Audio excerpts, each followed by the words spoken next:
여러분들과 함께 있었던 시간이 참 행복했었고, 또 말씀을 전하면서 제가 오히려 은혜를 받게 돼서 무엇보다 하나님께 정말 감사를 드립니다.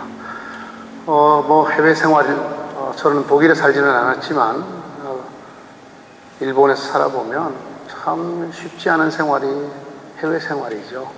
이 해외 생활에서 이렇게 3일 또는 4일씩 시간을 빼서 이렇게 집회를 할 수 있다는 것, 쉬운 일은 절대로 아니고, 또 이렇게 여러분들께서 애쓰주신 걸 볼 때 무척 감사한 마음을 가지고 있습니다. 오늘 제가 이제 여러분들에게 드릴 마지막 말씀은 오늘 우리에게 주신 하나님의 말씀인 마태복음 28장 16절에서 20절을 의지한 그러므로 너희는 가라, 이런 제목의 말씀입니다. 여러분께서 잘 아시는 것처럼 오늘의 말씀은 예수님께서 승천하시기 바로 직전에 이 땅을 완전히 떠나시는, 죽으셨다가 부활하셔서 40일 동안 이 땅에 계시다가 그 모든 사역을 끝내시고 하늘나라로 승천하시는 바로 직전에 남기신 말씀입니다. 11제자가, 유다를 뺀 11제자가 예수님께서 가라고 한 그 갈릴리 산으로 갔습니다. 그곳에 모여 있을 때 주님께서 마지막으로 그들에게 이렇게 당부하십니다. 내가 지금 하늘과 땅의 모든 권세를 하나님으로부터 받았다. 내가 이 하늘과 땅의 모든 권세를 가지고 너희에게 말하노니 너희는 가라. 가서 모든 민족을, 모든 족속을 대상으로 아버지와 아들과 성령의 이름으로 세례를 주어라. 그리고 내가 너희들에게 3년간이나 가르친 것을 그들에게 또다시 가르쳐서 이 모든 말씀을 지키게 하도록 해라. 내가 한 가지 너희들에게 약속을 하겠는데, 너희가 이 말을 준행을 하면 내가 세상 끝날까지 너희와 함께 있어 주겠다. 주님께서 이렇게 말씀을 하셨습니다. 이 말씀을 우리가 성경 전체를 통해서 읽어보면 다른 데와는 다른 몇 가지 특징을 발견할 수가 있습니다. 그 첫 번째는 예수님의 마지막 말씀이라는 것입니다. 예수님이 하신 많은 말씀이 있지만 예수님께서 최후로 남기신 말씀이 바로 오늘의 말씀이라는 말이지요.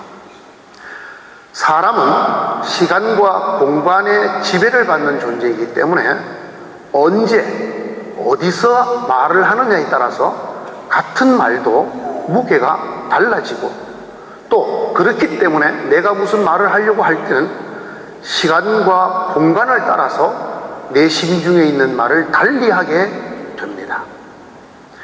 우리가 이 세상에 살면서 가장 중요한 말, 꼭 해야 될 말, 그 말을 언제 하게 될까요? 그것은 더 이상은 내가 얘기할 수 있는 시간이 없는 맨 마지막에, 이 땅을 내가 떠나는 순간이 있다고 하고 그것을 안다면 바로 그 순간에 하는 말일 것입니다. 아마 한국에 사신 분들은 청개구리 삼형제라는 동화를 아실 것입니다. 부모 말을 무던히도 안 듣던 개구리 형제가, 너무너무 속을 썩인 그 개구리 형제가 그만 어머니가 병이 들어 죽게 되었습니다. 죽으면서 어머니가 생각하니까 환하게 말을 안 듣는 이 아들들이라 나를 만약에 산에 묻어달라고 그러면 또 물가에 묻어 놓을까봐, 그러면 비가 오는 날 쓸려가 버릴까봐 그 아들을 불러놓고 어머니가 내가 죽거든 나를 물가에 묻어다오. 그래야 산에 묻어줄 것 같아서. 그랬더니 이 개구리 형제가, 평생 말을 안 듣던 개구리 형제들이 어머니의 마지막 말씀인 거로 목숨을 다하여 이 말씀을 지키고 냇가에 묻었다. 비만 오면 어머니 무덤이 떠내려갈까봐 개굴개굴 울었다 한다. 이 이야기에 여러 가지 의미를 사람들이 생각할 수 있겠습니다만은 저는 사람의 말이 시간에 따라서 어떻게 다르는가 하는 것을 이 이야기가 전제로 하고 있다고 생각을 합니다. 아무리 말을 안 듣던 인간도 그 부모나 다른 사람의 마지막 말, 유언에 대해서는 무게를 두고 느낀다는 것이죠. 실제로 우리는 그래서 유언이라고 하는 말에 대해 대단히 큰 무게를 두고 하게 되고 듣게 되는 것을 우리는 보게 됩니다. 예수님께서 남기신 마지막 말씀이라는 의미에서 오늘의 이 말씀은 유언입니다. 남겨진 말씀입니다.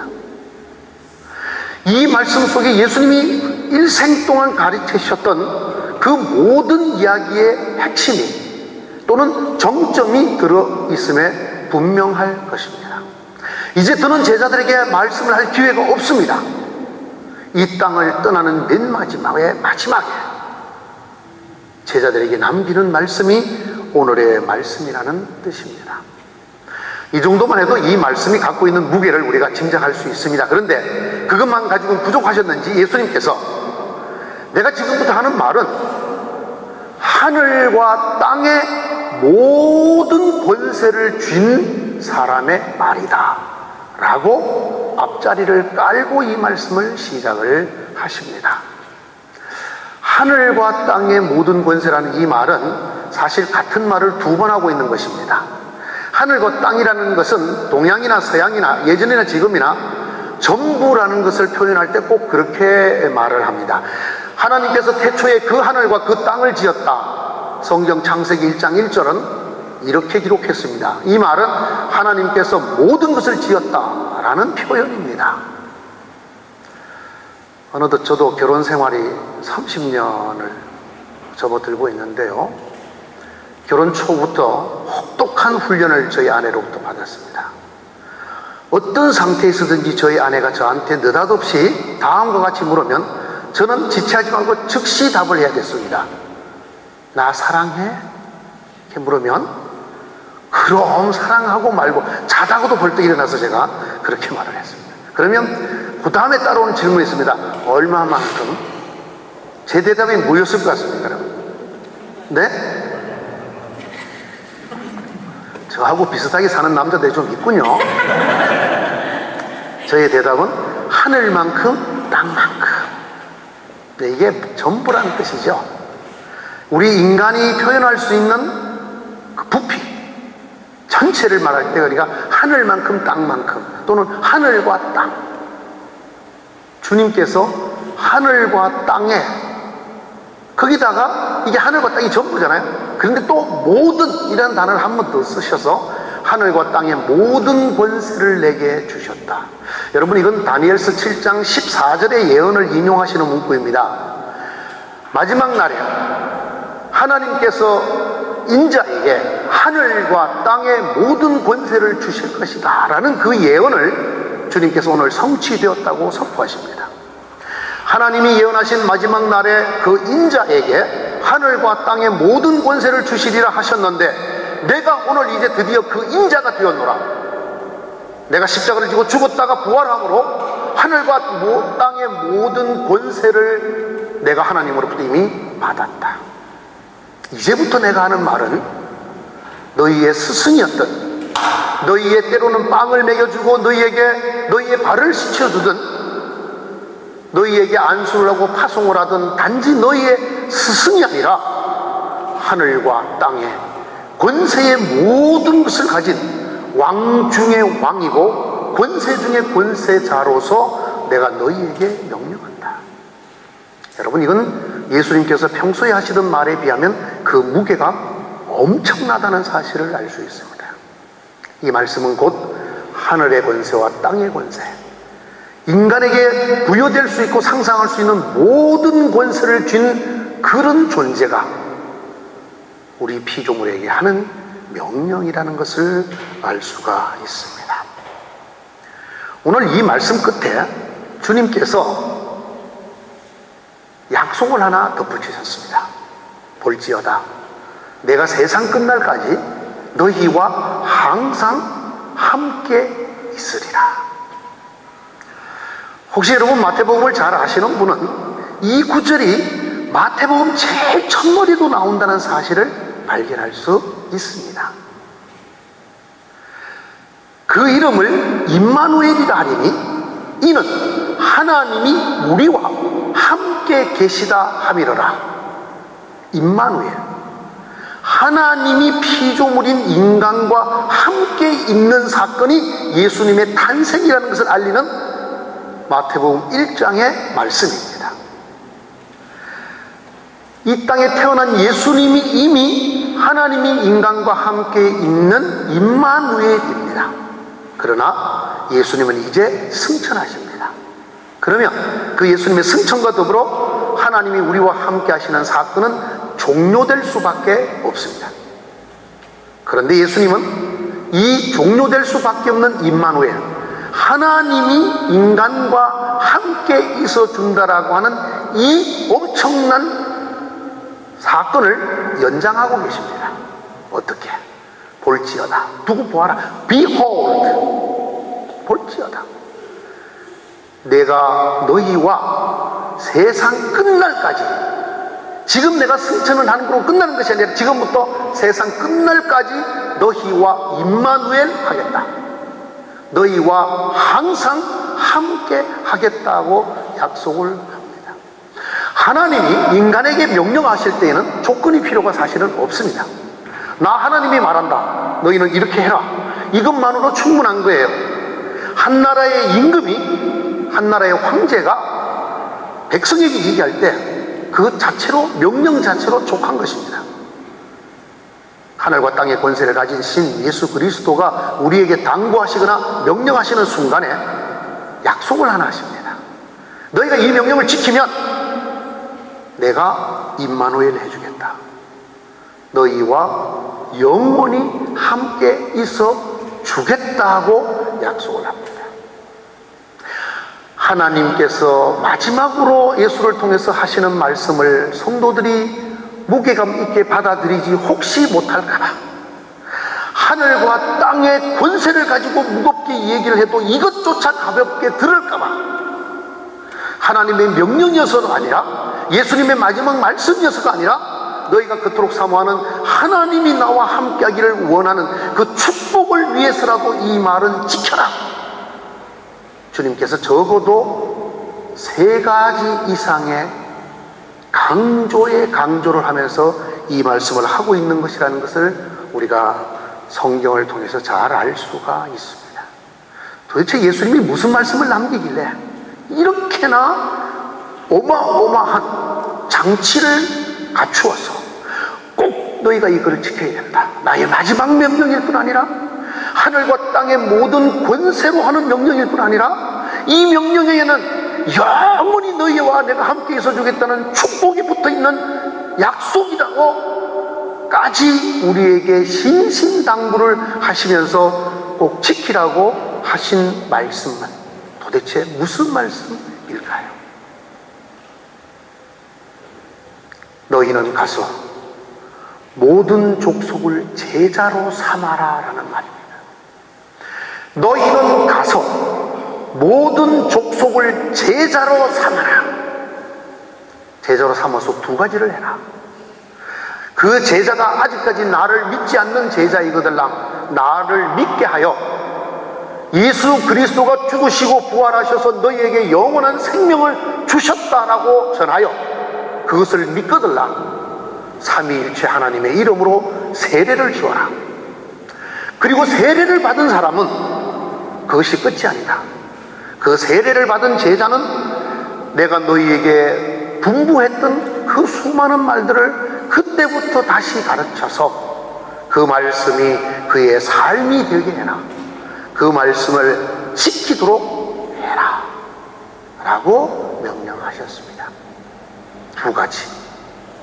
아직까지 나를 구주의 주인 줄 모르고 구원에 이르지 못한, 하나님의 자녀가 되지 못한 자들을 만나거들랑 그들에게 어떻게 하든지 복음을 전해서 그들이 나 예수 그리스도 안에서 거듭나게 해서 하나님 주신 구원과 영생에 이르게 하고, 그래서 그 징표로 세례를 주고 세례를 받거들랑 그때부터는 내가 너희에게 풍부한 모든 가르침을 그들의 삶이 되게 해서 그들이 지키며 살게 해라.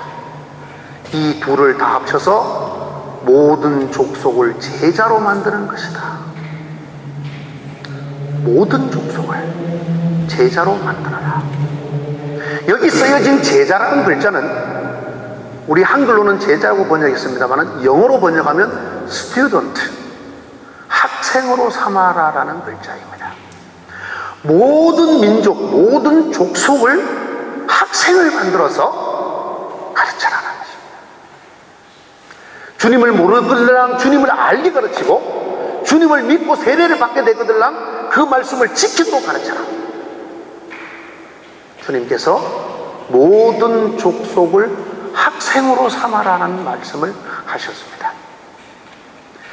이 말을 모든 족속이 아닌 우리 제자들을 향한 말씀으로 바꾸면 이렇게 됩니다. 너희는 가서 모든 족속의, 모든 민족의 뭐가 되라? 선생이 되라라는 말입니다. 여러분, 이런 명사에는 상대어가 있죠.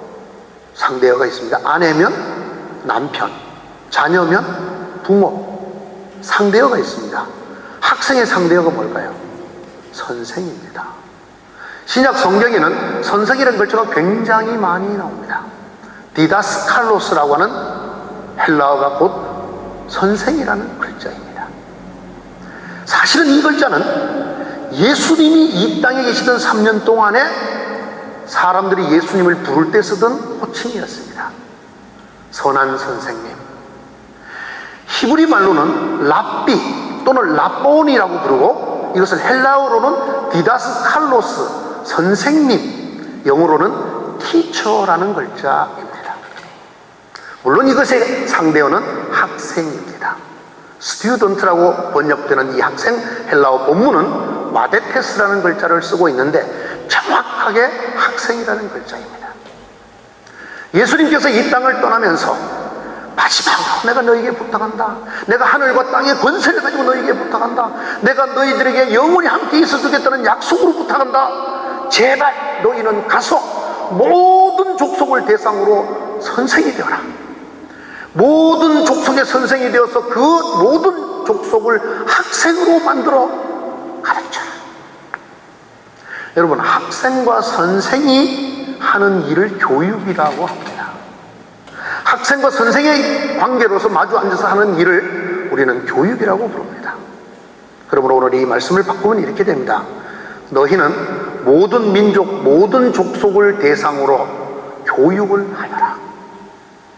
이것이 주님의 마지막 남기신 명령입니다. 주후 70년 예수님께서 승천하시고 약 40년이 지났을 때, 주후 70년은 이스라엘 백성들에게 매우 중요한 역사적 해입니다. 이 해에 이스라엘이라는 민족이 멸망하였습니다.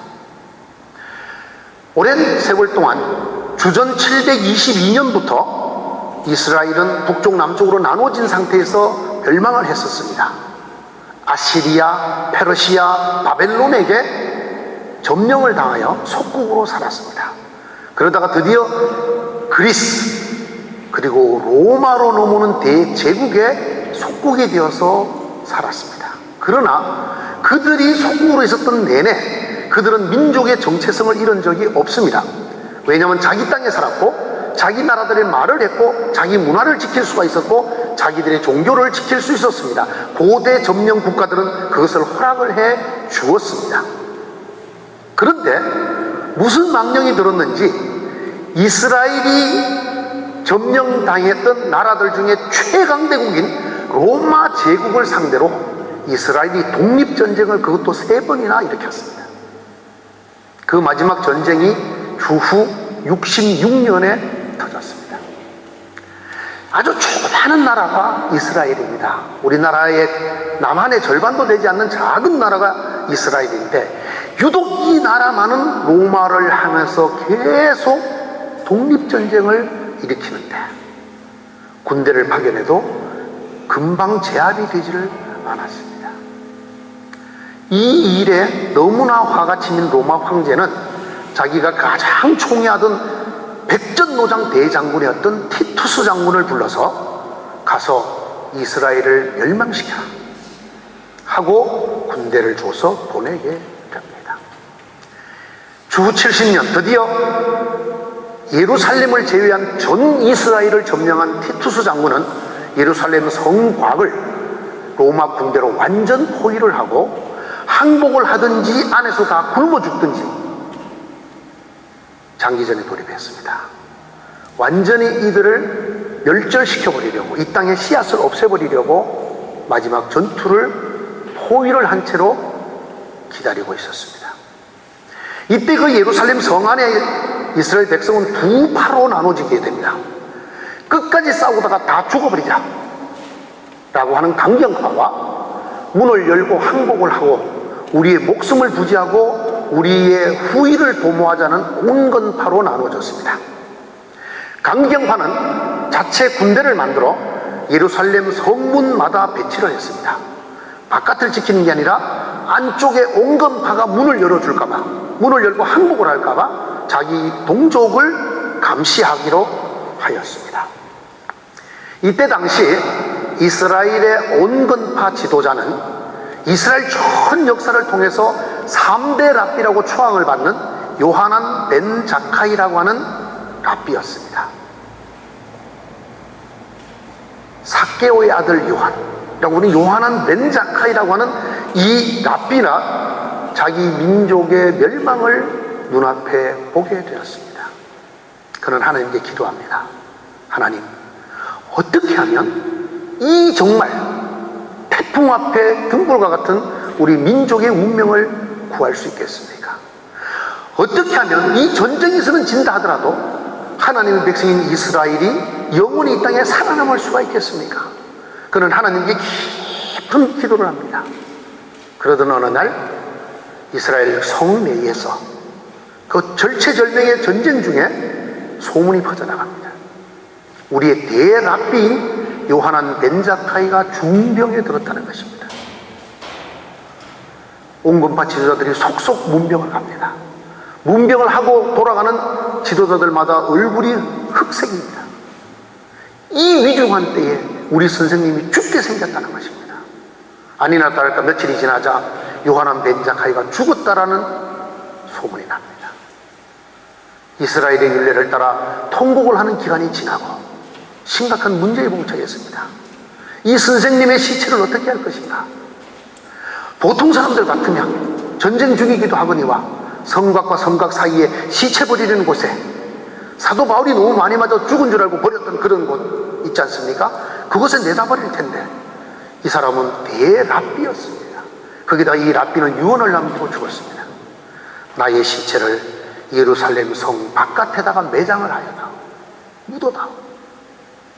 강경파와 온건파가 옥신각신하다가 결국은 이 대랍비의 유언대로 바깥에 매장을 하기로 하였습니다. 관을 메고 나갑니다. 강경파가 성문에서 열어주지 않습니다. 관을 칼로 찔러보겠다는 것입니다. 시체를 보는 것은 금지되어 있기 때문에 대신 칼로 진짜인지 아닌지 찔러보겠다는 것입니다. 거기서도 실랑이를 벌이고 옥신각신 끝에 문을 열어주었습니다. 그 관이 바깥으로 나오자 로마 군인이 막았습니다. 우리는 무기를 가지지 않았습니다. 우리는 우리의 지도자가 죽어 지금 그의 유언대로 장례를 지내러 갑니다. 당시 전쟁에는 그런 경우는 허락을 해 주었습니다. 로마 군대의 포위망까지 빠져나온 그 관이 매장지로 가지 아니하고 티투스 장군의 막사를 향해서 갑니다. 그리고 티투스 장군의 막사 앞에 도착하자 관 뚜껑이 열리면서 죽었다던 요하난 벤 자카이가 일어나 나옵니다. 자기가 적장인 티투스를 만나서談판을 하기 위해서 계략을 꾸민 것이었습니다. 자기 동족도 속이고 로마 군대도 속이고 티투스 장군과 마주하게 된 이 요하난 벤 자카이는 다음과 같이 말을 합니다. 하나님이 내게 주신 지혜를 가지고 내가 말하건대 당신은 다음에 로마의 황제가 될 사람입니다. 지금 황제가 살아 있습니다. 그런데 당신이 장차 황제가 될 사람입니다. 누가 들으면 큰일 날 말이지만 티투스 장군에게는 엄청난 기쁨의 이야기지요. 황제가 될 거라고. 당신이 도대체 무슨 의도를 가지고 내가 황제가 된다고 얘기하셔? 당신이 도대체 나한테 뭘 원하길래 이런 말을 하면서까지 나를 찾아왔어? 그때 요하난 벤자카이는 이렇게 말을 합니다. 우리 동족에게는 성경 말씀을 가리키는 랍비라는 선생들이 있습니다. 이 선생들이 들어가서 성경을 공부할 수 있는 작은 교실 하나만 허락해 주십시오. 방이라도 좋습니다. 작은 방이라도 좋으니 우리 랍비들이 들어가서 공부할 수 있는 교실 하나만은 허락해 주겠다고 약속해 주십시오. 자기 민족이 태풍 앞에 등불같이 위태로운 순간에 자기 동족을 속이고 적의 군대를 속이고 목숨을 걸고 적장 앞에 마주 앉아 하는 이야기가 성전을 보존해 달라는 얘기도 아니고 종교의 자유를 달라는 이야기도 아니고 우리 민족을 어떻게 해달라는 얘기가 아니고 딱 하나 10명이든 20명이든 선생들이 들어갈 수 있는 작은 방 하나만 허락을 해달라고 부탁을 했습니다. 이 이야기를 들은 티투스는 그렇게 또 약속을 했습니다. 단 자기가 황제가 되면 그렇게 해주겠다. 그리고 돌아갔습니다. 전쟁은 엄청난 피해를 가져옵니다. 돌 위에 돌 하나가 겹쳐 놓이지 않도록 예루살렘 성전을 완전히 다 부시고 닥치는 대로 남녀노소를 다 죽였습니다. 그것으로 끝내지 않고 로마는 다시는 유대인들이 이곳에 살지 못하도록 유대인으로서 예루살렘에 발을 들여놓는 자는 그 즉시 죽여도 좋다라고 하는 칙령을 발령하게 됩니다.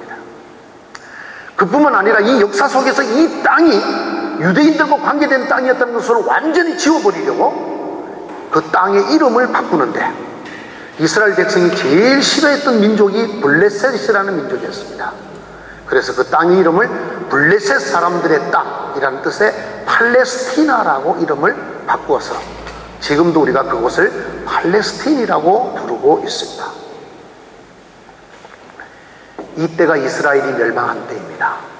그때부터 이스라엘은 예루살렘에 들어갈 수 없는 운명이 되어 전 세계를 떠돌게 됩니다.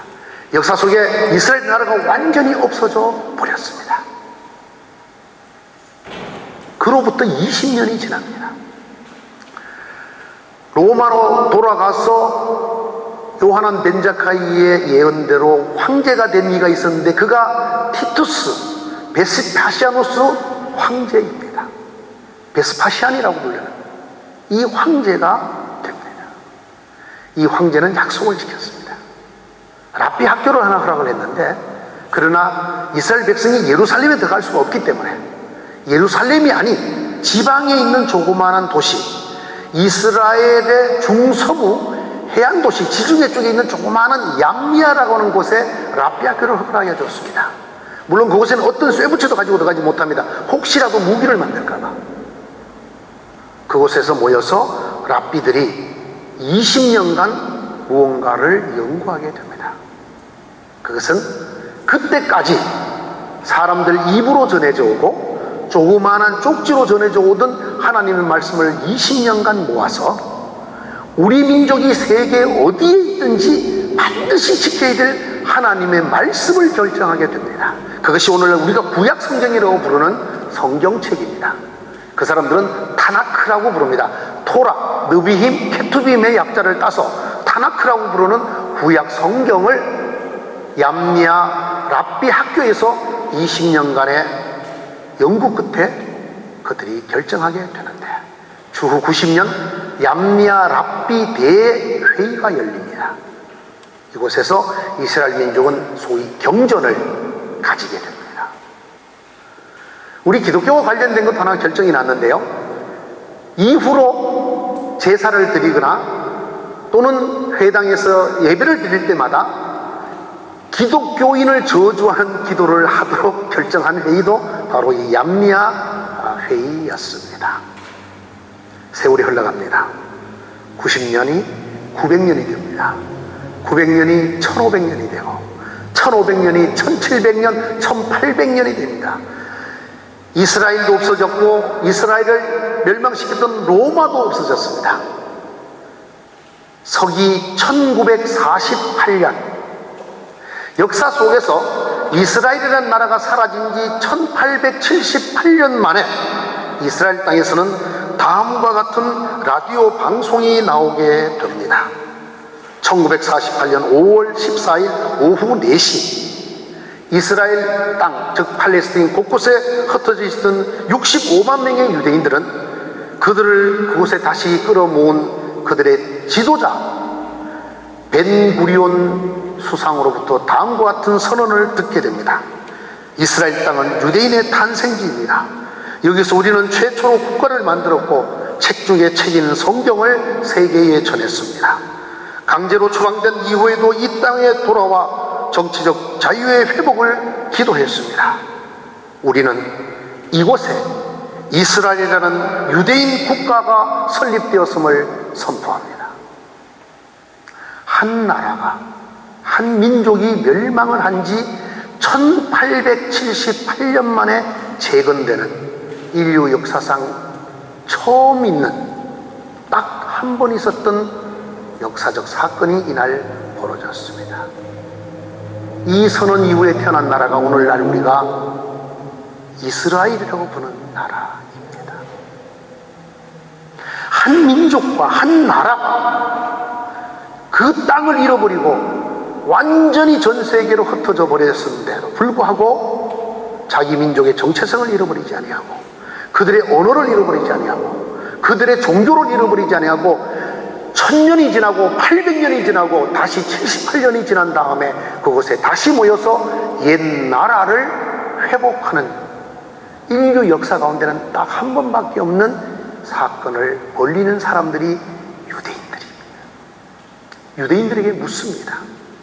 어떻게 당신들이 이 작은 인구를 가지고 2000년 가까운 세월 동안 정말로 나라도 없이 민족도 없이 전 세계에서 핍박이란 핍박은 있는 대로 다 받았는데 다시 그 땅에 돌아와 옛날에 쓰던 그 말을 그대로 가지고 옛날에 그 종교를 그대로 가지고 나라를 다시 세울 수 있었습니까?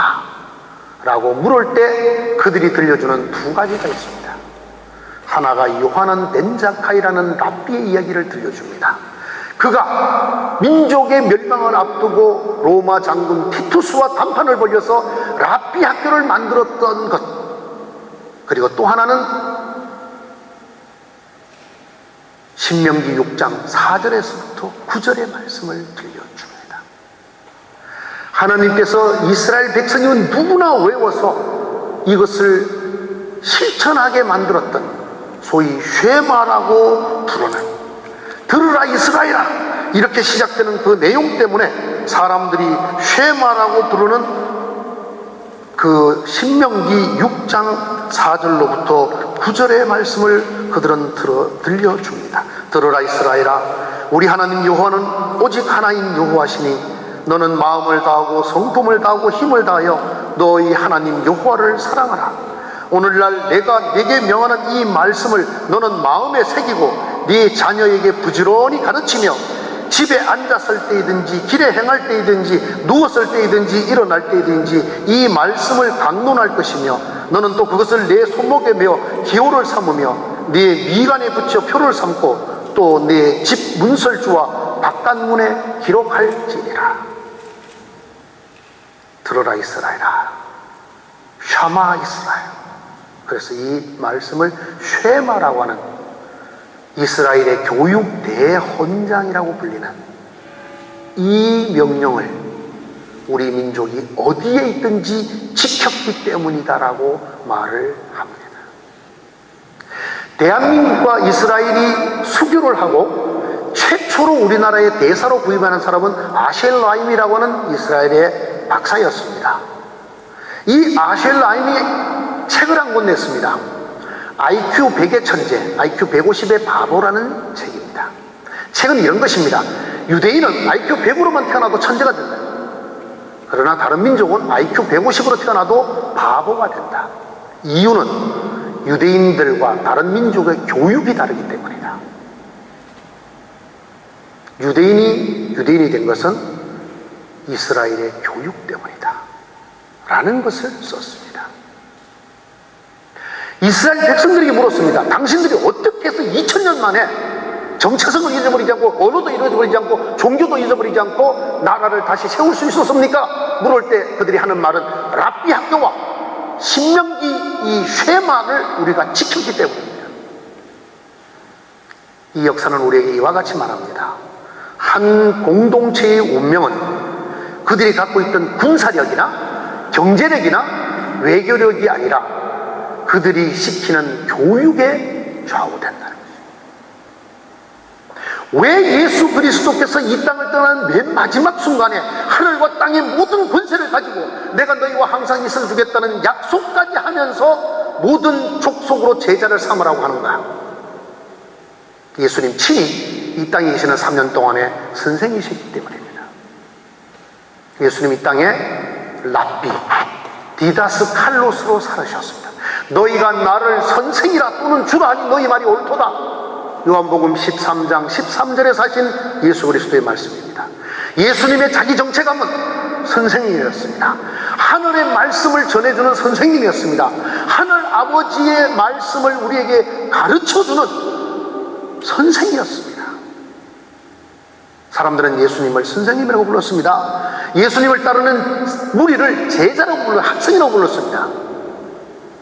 예수님은 3년간 그 제자들을 친히 데리고 다니며 가르치셨습니다. 그리고 이제 승천하시기 직전에 예수님은 다시 명령하십니다.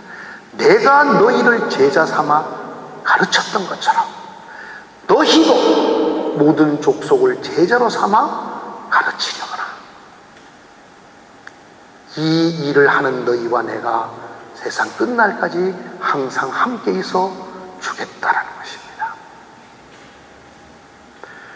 예수님께서 이 땅에 몇 명 되지 않는 제자들을 교회로 남기고 떠나실 때에 주님은 이 교회의 운명이 이 교회가 실시할 전도력이나 봉사력이나 헌신에 달린 것이 아니라 이 공동체가 실시할 교육에 달렸다는 사실을 너무나 잘 아셨기 때문에 이 명령을 하셨다는 것입니다. 우리나라만이 아니라 전 세계의 교회가 많은 기복이 있습니다. 이유가 뭔지 아십니까? 이 명령을 지키지 않기 때문입니다. 이 말씀을 들었던 초대교회 제자들이 어떻게 했는지 아십니까? 저희가 사도의 가르침을 받아. 사도행전 2장 42절은 첫 문장을 이렇게 시작합니다. 저희가 사도들의 교육을 받아. 초대교회 사람들은 사도만 아닙니다. 모든 사람들이 예수는 그리스도라 가르치기와 전도하기를 쉬지 않았다고 사도행전 5장 42절도 똑같이 기록하고 있습니다. 예수는 그리스도라 가르치는 교육을 하는 일을 그들이 우선적으로 하고 전도도 하였다라고 말합니다. 고린도서 12장 28절은 하나님께서 교회에 지도자 몇을 세웠는데 첫째가 사도고 둘째가 선지자고 셋째가 선생이다라고 기록하고 있습니다. 사도는 12명밖에 없습니다. 선지자는 주님께서 신약시대 이후로는 더 이상 세우지 않으셨습니다. 그러면 실제로 신약시대 교회시대의 최고의 지도자는 세 번째인데 그 세 번째 지도자 이름이 선생입니다. 이 선생은 오늘날 목사를 지칭하는 용어입니다. 예수 그리스도의 말씀이 그러하였고 예수 그리스도의 삶이 그러하였고 예수 그리스도의 말씀을 따랐던 초대교회가 그러하였습니다. 그들은 예수님을 중심으로 하는 제자들의 공동체도 교육 공동체였고 예수님의 제자들에 의해서 일어났던 초대교회도 교육 공동체였고 그 후에 이어지던 속사도시대 교회도 교육 공동체였습니다. 저는 오늘 여러분 교회에 주님을 대신해서 여러분이 공동체가 감당해야 될 사명을 선언하고 있습니다. 장차 이 구라파 한인 선교교회의 운명이 어디에 달려 있느냐? 그런 경건한 예배, 열심 있는 전도, 힘을 다한 헌신, 이런 곳에 달려 있지 않습니다. 이 구라파 한인 선교교회의 미래는 저 아이들을 가르치는 교육에 달려 있습니다. 제가 일본에서 장로 고시위원을 할 때였습니다. 각 교회에서 장로로 선출된 분들이 와서 교육을 받고 시험을 치는 일을 관장하는 사람들입니다. 시험까지 다 끝내고 맨 마지막에는 반드시 이 인터뷰를 하게 되어 있습니다. 구술시험이진 셈이지요. 그러나 대부분의 이 구술시험은 어떤 지식을 묻는 게 아니라 신앙 상태를 이렇게 점검하는, 또 어떤 때는 사실 형식적으로 인사하는 그런 자리입니다. 이것저것 그저 개인적인 걸 여쭤보다가 한 분이, 고시위원이 한 명이 아니라 여러 분이 계시는데 한 분이 이렇게 물었습니다. 집사님, 그때는 아직 지사님이죠. 곧 장로가 되시지만, 집사님, 그래 자녀들은 같은 교회 다니시나요? 이렇게 물었습니다. 그 물음 자체가 이미 장로가 되실 직분자 가족들조차도 그 자녀들이 같은 교회 다니기 쉽지 않은 현실이라는 걸 반영하는 질문입니다. 그랬는데 그냥 굉장히 가볍게 던진 질문이에요. 그 얘기를 딱 질문을 받은 그 피택 장로님이 답변을 못 하시는 거예요. 그러니까 그분이 갑자기 엄숙해지면서 고개를 숙이니까 그 질문하신 분이 좀 썰렁해지시는 거예요, 본인이. 그래서 그 질문을 가볍게 빠져나가게 해드리려고 자녀들이 다른 교회 다니시나 보지요? 이렇게 물었어요. 그랬는데 그냥 예 그러면 끝날 답인데 이분이 고개를 더 숙이고 답을 못하는 거예요. 그러니까 분위기가 완전히 달라졌어요. 그러니까 가볍게 질문을 하셨던 이 고시위원이 정색을 하고 묻습니다. 집사님, 혹시 자녀들이 예수를 믿기는 합니까? 이제는 물어서는 안 될 질문을 한 거죠. 그랬더니 이 장로님이 고개를 딱 들어요. 고개를 딱 드시는데 얼굴이 장로 되는 걸 포기한 얼굴이야. 딱. 죄송합니다. 제가 너무나 부족해서 제 자식놈들이 한 명도 교회를 다니지 않습니다. 물론 그분은 장로님이 되셨습니다. 그러나 그때 우리 고시원들이 받았던 충격은 말할 수가 없었습니다. 드디어 교회의 항존직 중에 최고의 항존직인 장로님의 가족들조차도 기독교인이 될지 안 될지 모르는 시대가 도래했다는 것입니다. 1976년은 역사적으로 매우 중요한 해입니다. 그때 배한숙 전도사가 신학교를 갔기 때문에 실제로 그 해에 아주 중요한 책이 한 권 나왔는데 Will our children have a faith? 우리 자식들이 신앙을 가질 수 있을까라는 물음표의 책이 한 권 나왔습니다. 이 책은 미국의 교육국 총무가 쓴 책입니다. 미국의 교회 교육을 총괄하는 총무가 쓴 책인데 여러분, 이 책의 결론은 이대로 가면 우리의 자식들조차 신앙인이 될 수 없을 것이다라는 것입니다. 예수 믿는 다른 사람들을 전도해서 예수 믿게 만드는 것은 고사하고 우리 집의 내 자녀들조차도 이 신앙을 유지하지 못할 것이다 라는 결론입니다. 그래서 제목을 아예 우리의 자녀들이 신앙을 가질 수 있을까?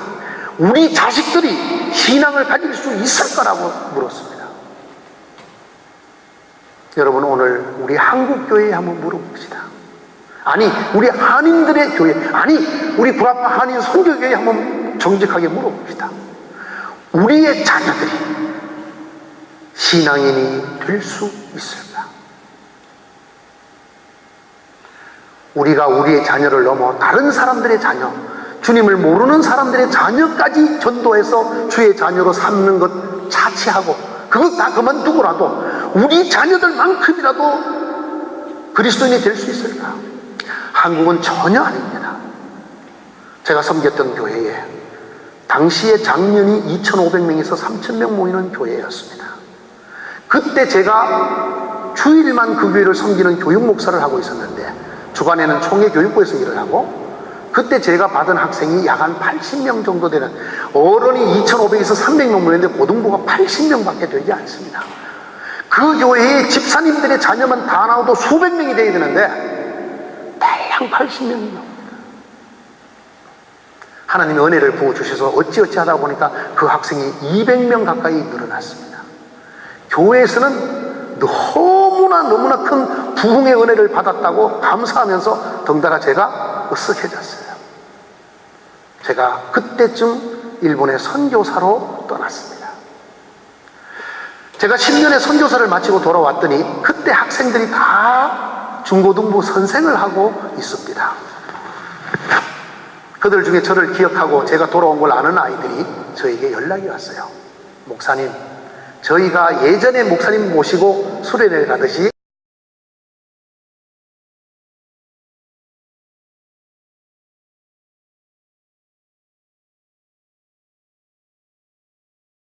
저희가 이제는 이 아이들 데리고 수련회를 가는데 오셔서 제발 말씀 한 번만 전해달라. 어디서 사느냐 물었더니 저 강원도 오대산 월정사 밑에 있는 수양관에서 한다. 내가 특강 한번 하러 너무 멀어서 안 갔으면 좋겠다 그랬더니 꼭 듣고 싶다고 새벽같이 저희 집으로 차를 보낼 테니까 와서 말씀만 전해달라고 그래서 거절하지 못하고 갔어. 결국은 제가 보지 말아야 될 것을 보게 되었습니다. 이미 그 교회는 작년이 3,000명을 넘어 3,500명, 4,000명에 육박하는 교회로 커졌습니다. 그런데 고등부는 주일날 출석 인원수가 50명이 되지 않았습니다. 그리고 수련회는 그 50명도 다 오지를 않아서 다른 여러 교회가 수련회를 하는 귀퉁이를 빌려가지고 여기에 은박지를 깔고 앉아서 수련회를 하고 있었습니다. 과연 이 교회의 미래가 밝을까요? 이 교회의 미래가 밝을까요? 한국에서는 장로가 되실 만한 중직자의 가족이 그 교회를 다니지 않나는지 묻지 않습니다. 저는 심지어는 그들 중에는 자녀가 교회를 안 다니는 자녀들도 있을 것입니다. 과연 한국교회의 미래가 밝을까요? 제가 일본에서 돌아오니까 10년 만에 기독교 교인이 자그마치 4분의 1이 없어졌어요. 제가 갈 때만 해도 기독교인이 1,200만이었습니다. 제가 돌아오니까 기독교인이 900만, 300만이 사라졌어요. 10년 사이에 300만이 사라지면 앞으로 10년 뒤에는 얼마가 사라질까요? 지금 한국교회 교인이 증가 추세일까요? 감소 추세일까요? 엄청난 속도의 감소 추세입니다. 성인들은 그럴 수 있다고 합시다. 그러면 이 성인들의 미래가 될 우리의 자녀들은 교회에서 어떨까요? 여러분, 저희 교단의 얘기를 드리겠습니다. 바로 지난달에 나온 통계입니다. 고등부가 없는 교회가 전국의 48%라고 합니다. 고등부가 없어져 버린 교회가 48%. 영아부가 없는 교회가 87%라고 합니다. 고등부가 없으면 청년부가 있을 수 있겠습니까? 영아부가 없는데 앞으로 주일학교가 어떻게 되겠습니까? 영아부가 없는, 유아부가 없는 교회가 90%에 육박해요.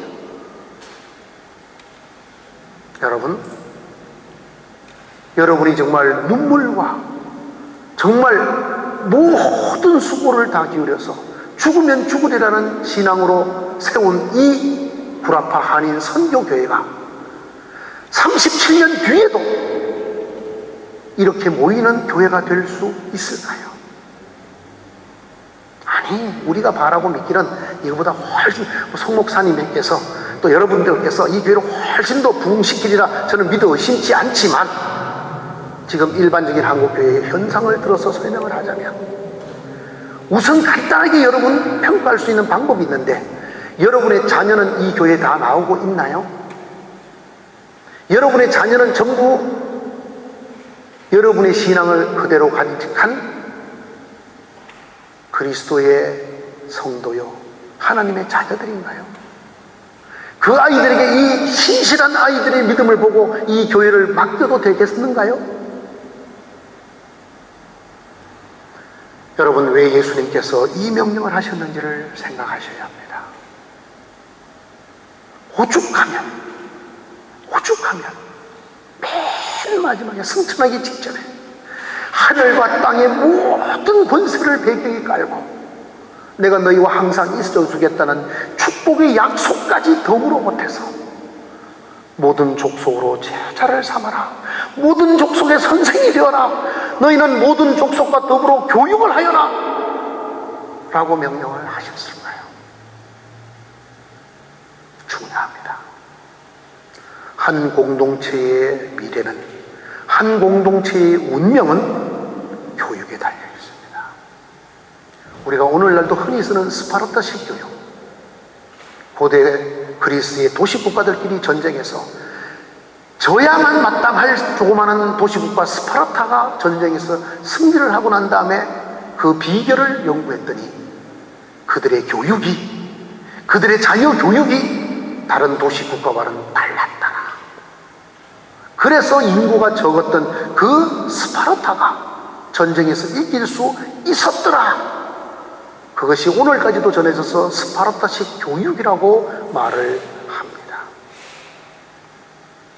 여러분 교회의 미래가, 여러분의 신앙의 전승이 여러분이 어떤 교육을 시키느냐에 달려 있습니다. 오늘 주님께서는 친절하게 어떻게 교육을 해야 되는지까지도 말씀하고 계십니다. 첫째, 교육의 주체는 누구여야 하는가? 그러므로 너희는, 이렇게 말합니다. 너희는 가서 모든 족속으로 제자를 삼아라. 이 너희는 복수입니다. 단수가 아닙니다. 너는 아닙니다. 너희는입니다. 이것은 교회 공동체 전체가 교육을 해야 된다는 뜻입니다. 저 지금 바깥에 있는 사모님을 포함한 몇 분만 교육을 하는 것이 아니라 여러분 전체가 교육을 해야 된다는 것입니다. 너희는, 여러분 17절에 너무나 기가 막힌 말이 기록되어 있습니다. 예수님이 부활하셔서 40일 동안 제자들에게 부활하심을 친히 보이시고 말씀으로 권면하시고 하늘나라를 말하고 이제 떠날 때가 됐습니다. 그런데도 아직도 주님을 의심하는 자도 있더라, 이렇게 기록을 해놨어요. 왜 그랬을까요? 주님 그 다음에 곧 이어서 하는 말이, 그러므로 너희는, 너희 속에 주님의 부활을 지금 눈으로 보면서도 아직도 의심하는 자도 포함시켜서 너희 전부는이라고 말했습니다. 성질이 급한 베드로야 너는 빠져라, 이렇게 말하지 않았습니다. 너희는. 여러분 모두가 교육을 사명으로 받으셔야 된다, 그 말입니다. 교육에 관심이 있고 교육에 특기가 있는 몇몇 사람만 교육을 하는 교회는 미래가 위험합니다. 왜? 주님께서 누가 교육을 해야 되느냐? 너희 모두라는 뜻입니다. 너희 모두. 오죽하면 주님의 부활을 의심하는 자도 있더라까지 적어놓고 너희는 가서, 이렇게 명령을 하고 계십니다. 두 번째는 너희는 가라 그랬습니다. 앉아서 기다리라고 하는 뜻이 아닙니다. 너희가 교육을 실시하되 능동적으로 하라는 것입니다. 적극적으로 하라는 것입니다. 교육은 쉬운 일이 아니라는 것입니다. 여러분, 사경에는 나흘이면 끝납니다. 이 사이에 변화도 있을 수 있습니다. 교육은 나흘로는 절대로 안 됩니다.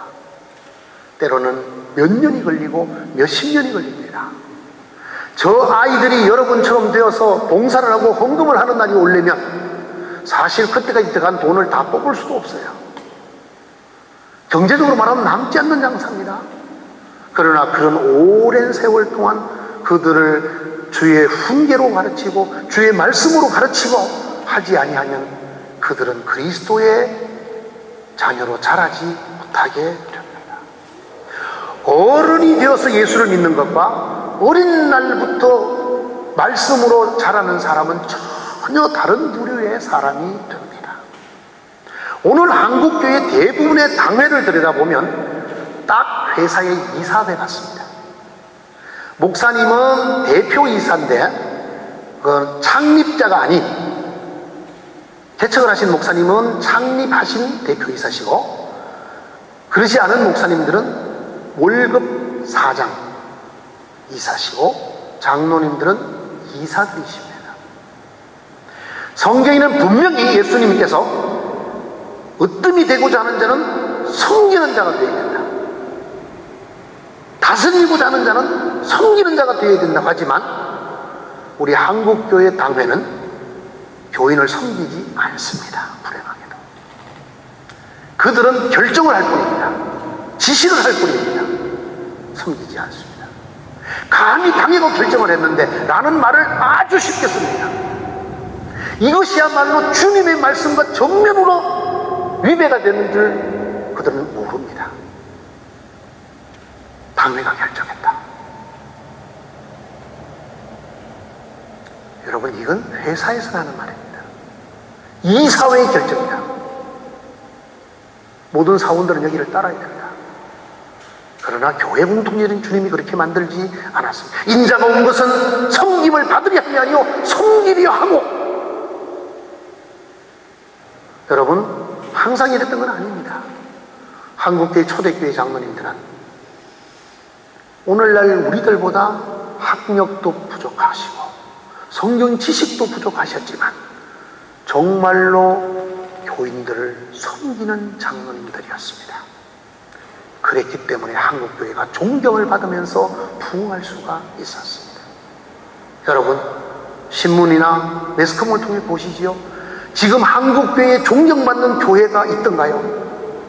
예수님을 믿지 않는 사회인들로부터 존경받는 당회가 있던가요? 왜 이런지 아십니까? 주님이 본래 만들어 놓으신 교회대로 교회가 되지 않기 때문에 그렇습니다. 제게는 꿈이 하나 있어요.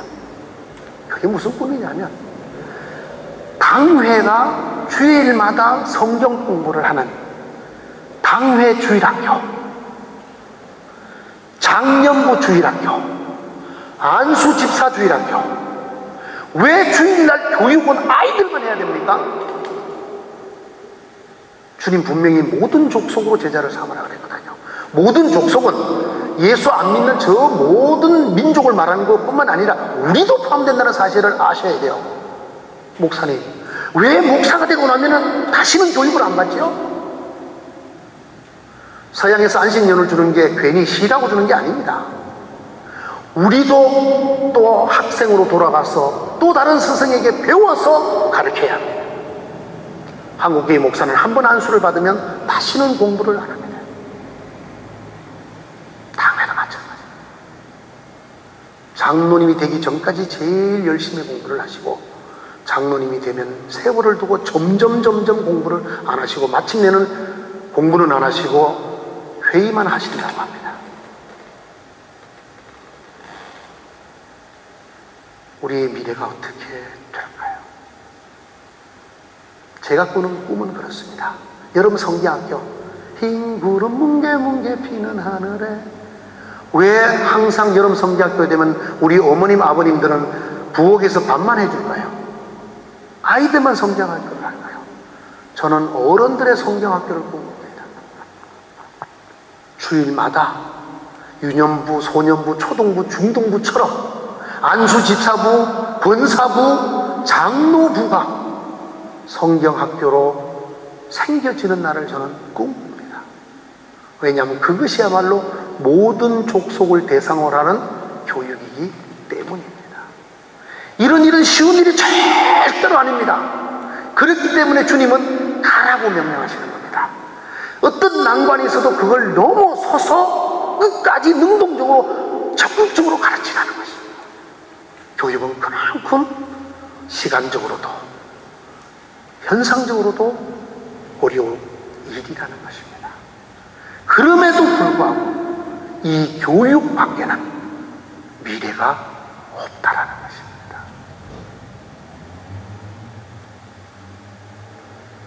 이 모든 민족은 딱 둘로 나눠집니다. 주님을 믿고 구원받은 자와 믿지 않는 자로 나눠. 믿지 않는 자에게 무엇을 가르쳐야 될까요? 예수는 그리스도를 가르쳐 그들이 신앙 고백과 더불어 세례를 받게 됩니다. 세례를 받으면 모든 것이 끝일까요? 이제 시작입니다. 하나님의 자녀로 태어난 이들이 그리스도의 장성한 분량이 충만한 데까지 이르도록 하나님의 말씀으로 가르쳐야 합니다.